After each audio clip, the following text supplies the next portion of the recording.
Maoist leader Narula सिरीविद्या Hyderabad में गिरफ्तार। हैदराबाद के मियापुर पुलिस ने 24 जुलाई 2025 को ममनुआ सीपीआई माओइस्ट की रियासती कमेटी रुकन नारुला सिरीविद्या को गिरफ्तार कर लिया।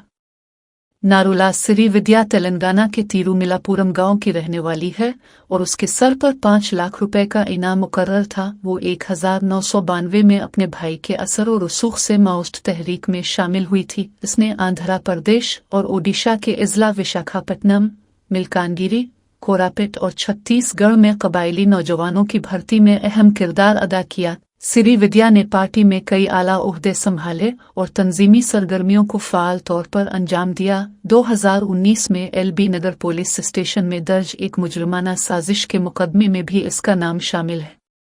पुलिस ने इसे तवील निगरानी के बाद गिरफ्तार किया। हुक्काम ने मजीद तफ्तीश के लिए सिरीविद्या को रिमांड पर भेज दिया है।